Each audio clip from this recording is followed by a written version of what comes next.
Pernyataan politikus senior PDIP Bambang Wuryanto alias Bambang Pacul kembali viral di media sosial. Dalam pernyataannya, ia sempat memberi peringatan untuk tidak menyerang sosok Jokowi, sebab menurutnya hal itu hanya akan menjadi bumerang. Dikutip dari Tribun Medan, hal itu disampaikan oleh Bambang Pacul saat di podcast Total Politik pada Desember 2023 lalu. Di kesempatan itu, dirinya menyoroti aksi yang dilakukan oleh Rocky Gerung yang sempat menghina Presiden Jokowi.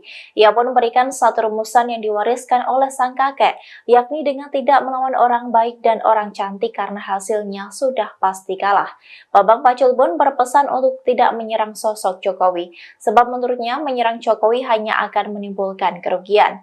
Ia menegaskan bahwa dirinya tidak pro kepada Jokowi, melainkan itu sebuah ilmu kehidupan. Diketahui sebelumnya, Butet Kartarejasa sempat dituding menganalogikan Presiden Jokowi seperti hewan. Dikutip dari Tribun News, hal itu disampaikannya saat kampanye Capres nomor urut 3 Ganjar Mahfud di Yogyakarta pada 28 Januari 2024. Analogi itu disampaikan saat menyebut ada sosok yang membutuhkan kampanye Ganjar Mahfud.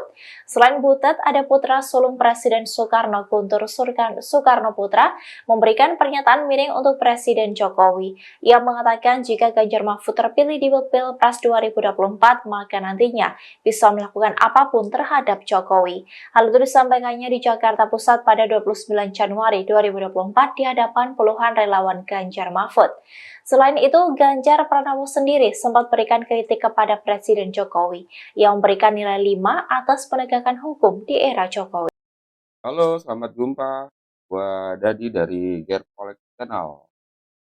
Gua mau menyampaikan, tadi kita sempat dengarkan berita di Tempo Hari atau mungkin sekitar beberapa bulan yang lalu, ada statement dari salah satu politisi senior yang mengatakan, jangan menyerang orang baik, jangan menyerang orang cantik, kamu akan kalah. Nah, ini kemudian selaras juga terjadi di Jawa Barat.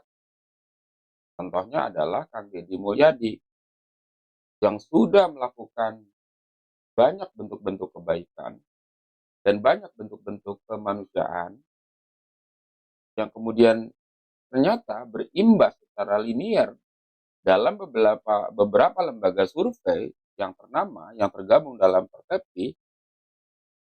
Hasil surveinya sangat menggembirakan. Ada yang mengatakan 88%, ada yang mengatakan 85%, ada yang mengatakan 77%.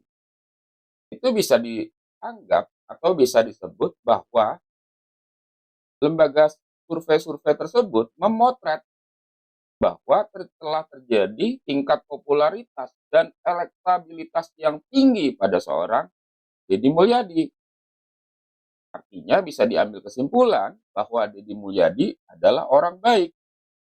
Ya, saya coba jelaskan kembali bahwa Deddy Mulyadi sudah banyak melakukan aspek kemanusiaan dan banyak melakukan aspek kebaikan atau bisa dikategorikan orang baik. Nah, ketika ada banyak ulama, bukan ubaruh, tapi ulama yang tanda kutip melakukan attacking, serangan, yang melakukan penyerangan-penyerangan pada seorang Deddy Mulyadi yang dilakukan di salah satu kabupaten kota di Jawa Barat, khusus di Purwakarta, itu tidak mendapatkan respon yang positif dari masyarakat Jawa Barat. Bahkan dalam konten-konten yang dibuat dalam di sosial media, apakah YouTube, TikTok dan sebagainya, itu responnya negatif atau mendapatkan perlawanan dari masyarakat. Nah, kita bisa pelajari itu konten-konten yang ada di sosial media. Kebanyakan akan mengatakan atau tidak setuju apa yang itu disampaikan oleh tokoh-tokoh agamawan tersebut. Artinya bahwa mereka salah sasaran, salah menentukan target untuk dijadikan target ya dalam pasti ada agenda-agenda politik di situ, di mana tujuannya adalah agar para pemilih daripada Deddy Mulyadi itu tidak lagi mau memilih atau minimal tidak akan memilih siapapun atau tidak menggunakan hak pilihnya untuk memilih Deddy Mulyadi atau siapapun, sehingga suara Deddy Mulyadi akan tergerus suaranya. Nah, dari pernyataan senior Bambang Pacul mengatakan jangan serang orang baik, karena ketika kita lihat, kita saksikan dalam sosial media itu para penyerang-penyerang Deddy Mulyadi, para buzzer-buzzer yang menyerang Kang Deddy Mulyadi di sini tidak mendapatkan hasil yang maksimal.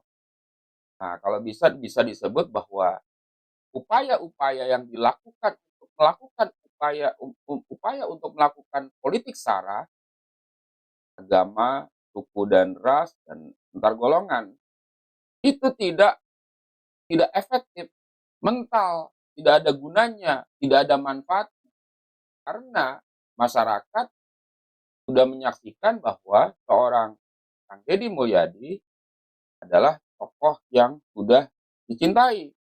Nah, yang diingat bahwa para pemilih kita adalah pemilih tradisional, pemilih yang mengedepankan unsur emosional di sini.